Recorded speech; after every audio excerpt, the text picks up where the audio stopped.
আজাৰাৰ সভাঘৰত অনুষ্ঠিত হ'ল ৩৭ সংখ্যক মিষ্টাৰ শৰাইঘাট প্ৰতিযোগিতা। Assam body builders and fitness association আৰু শৰাইঘাট জিমৰ উদ্যোগত অনুষ্ঠিত সৰ্বভাৰতীয় এই প্ৰতিযোগিতাখনত কেইবাখনো ৰাজ্যৰ শৰীৰ চৰ্চাবিদে অংশগ্ৰহণ কৰে।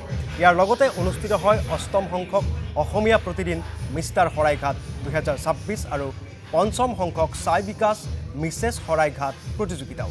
এই প্ৰতিযোগিতাৰ উদ্বোধনী অনুষ্ঠানত কেইবাগৰাকীও বিশিষ্ট ব্যক্তি উপস্থিত থাকে।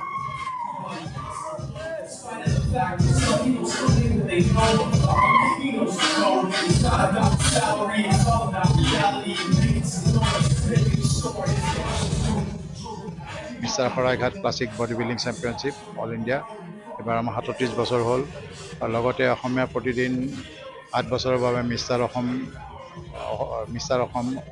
শৰাইঘাট অসম প্ৰতিদিন টাইমৰ দ্বাৰা হয়। এইটো প্ৰতিদিন তাৰপিছত আমাৰ চাই বিকাশৰ তৰফৰ পৰা আমাৰ ছোৱালী ওমেন বডি বিল্ডিং চেম্পিয়নশ্বিপ এই তিনিটা ইভেণ্ট আমাৰ হৈ আছে ইয়াতে।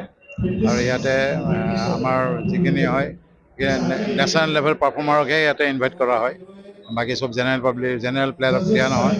গতিকে নেশ্যনেল প্লেয়াৰত আমাৰ প্ৰায় 50ৰ ওপৰত আমাৰ পাৰ্টিচিপেণ্ট হৈছে।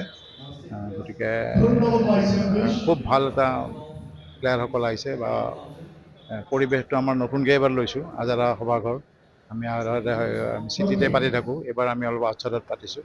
মিষ্টাৰ